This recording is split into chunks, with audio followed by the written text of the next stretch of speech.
The queer case of the shoes from the Sussex Police. If you see my previous video, the introduction, you'll understand what I'm talking about.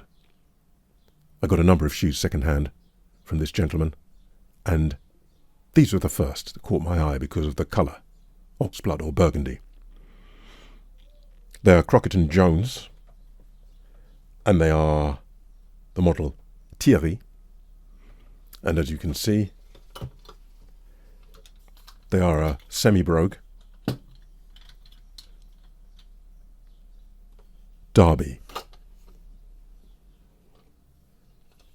What I mentioned before that all the shoes were a bit quirky in some way, and what I'd say is quirky about these then is that for a semi-brogue you usually find an Oxford, meaning that this area here opens that way and is part of the vamp here, not with these flaps which occur with the derby.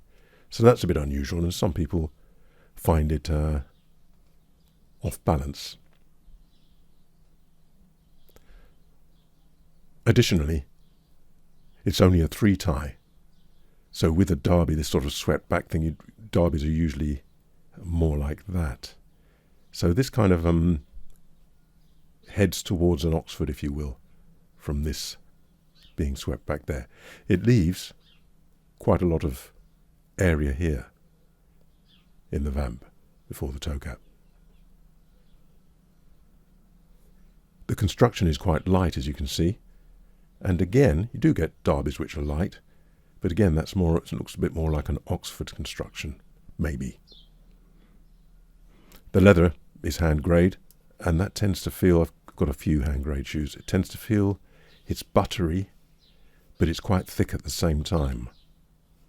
Difficult to describe. Fully leather lined.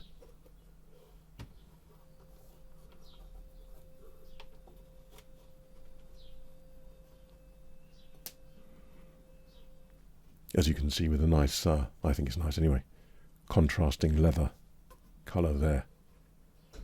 And you can see, on it goes. Thierry there, model number, size 10E, which is 10 regular.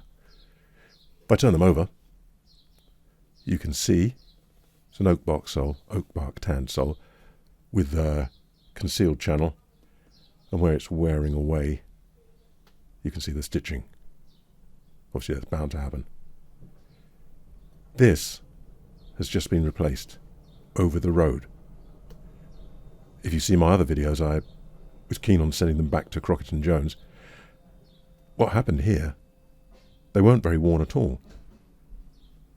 But I wore them one day and I came back and I just turned them over, putting them away, and I noticed that from there half the rubber was just gone with a straight line, completely missing, and clean down to the leather stack underneath.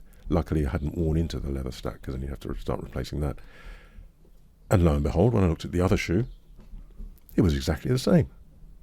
Well, that's very strange. I decided to take them over the road to a gentleman, and he looked at it and he just said, yeah, it's just age. It's just crumbled and cracked and gone, which I've never had before. Anyway, I decided to have him fit the heel, not a full rubber one. I said, can you make it the same? So he did. I think it's fine. It was £18. Now, anything to do with the sole, I wouldn't do that. I'd send them back, because Crockett Jones do say if they've been interfered with and tampered with, they won't completely restore them, where they take the upper off and put them back on the original last. They won't do that because they say it would have upset the balance. So I assume that means if you've had a rubber stuck on there, then the way it bends changes slightly, and it might do stuff to the last and all. Not the vamp, what's it called? The welt, and so on, and maybe pull the leather and the hole. They don't want to know, really. Don't want to start undoing somebody else's work. But with the heel, I don't think that's the case, because really all you've got to do is you get these pliers and you just pull this whole region off, and you're left with a flat part underneath. These seem fine. I don't think this is leather in the same way that Crockett Jones would have used, in that I think it's a composite leather. But it seems fine, and that heel bit seems fine, and it took only a couple of days, whereas obviously if I've got to take them into town, then they send them off, and then I wait for them to come back, and then I go and collect them and bring them back. It took long. So I decided just to go over the road and have these done, and that seems to be fine. So far, so good. Something else I'll show you. I do like that kind of patina that develops underneath there. You can see the Crockett Jones stamp, and if I turn it slightly, you can probably see there's a bit of a fiddleback there. A little bit of that curvature there, rather than just being completely flat. And I like the way that it's rounded there, and then it becomes flatter. There. I'll do the close-ups just now. I think that's all to mention.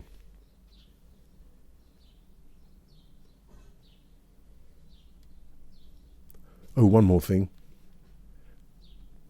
If you look closely, we'll start with the soles. Why not? So you can see in the main area, no thinning that I can feel. Fine. The leather does look a little bit dry. Of course, these are old. So I think we can get some sole food. So I shall get some of that and just apply it. Very neatly done, as you can see. I don't know how they do that with leather.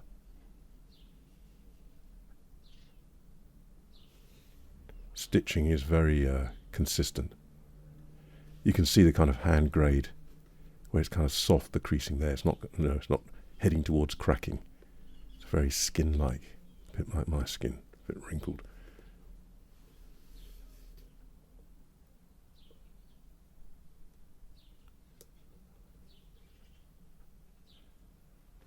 That's the area I was talking about where it's blended into the curvature there. The stack here is original, it's just the top lift and the quarter tip that's not.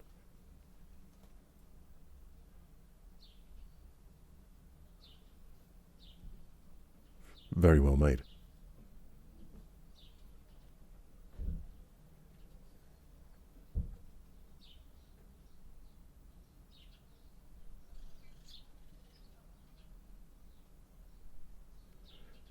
Something else I enjoy, I don't know if you can see that now, is that it's quite tightly waisted. So you can see there, because the waist here is quite narrow. I like that as well. Quite narrow there. That means the leather has to come in a fair bit, which holds your foot quite nicely, supports it quite nicely. And if you get the angle right, you can see where it dives in there. That bit there. Combined with, I'll get there in a minute, just show you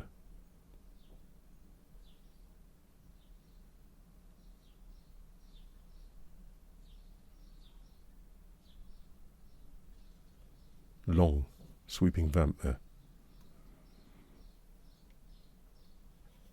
So that being tight, having a tight waist at the right angle, combined with this little sharpish angle there, just really accentuates, I think, for me.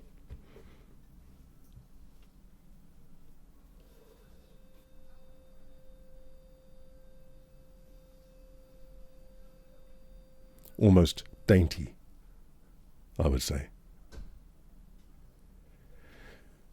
There we go. I'll show you the other briefly. It's the same, there's nothing to report.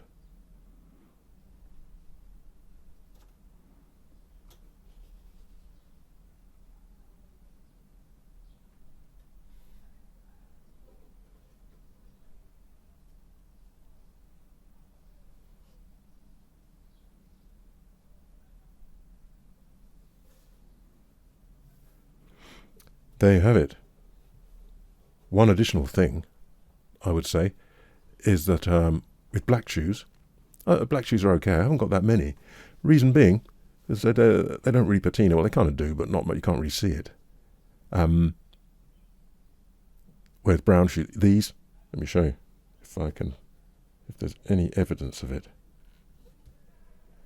Difficult to see. There's just the beginnings of where things rub, trousers rub, and with just with age and polishing, it starts to get darker. You get darker patches. A lot of modern shoes they put deliberately dark on the toe cap. You've probably noticed. So it seems to be a fashion. to speed things up, perhaps. Can you see kind of there where the trousers would have been rubbing? Not if you've got the narrow jeans, of course. I don't go down that far. So they develop a patina, which I like, whereas black shoes don't. The lighter the shoe, the more obvious that is. So with tan shoes, that's more obvious. And brown shoes develop some of that as well. If they're very dark, you can't see it because it's light black. But another issue then, so these need more wearing they'll get darker and have more patina about them, which would be great. Black shoes, of course, easy to get a black belt. Job done. Brown shoes, well, you can get kind of near to it, depends on the shade of brown. Tan shoes, again, all different shades of tan. These, burgundy, oxblood, is fairly rare. It seems. It doesn't come up that often. If they're producing a model of shoe, it'll probably be brown or black, or oxblood is quite rare. So getting a belt, I've got to tell you, not easy. A friend of mine, who knew my predicament, guess what she did? Yep, she had a belt made. The belt's perhaps a little darker, but the shoes are going to get darker. That'll probably get a bit darker as well. So she had this rather nice belt made for me. Thank you very much, Zoe. So, sorted. Okay. That's Crockett Jones Thierry, one of the shoes from Sussex Police. And in due course, I'll show you the next pair. Have a good day.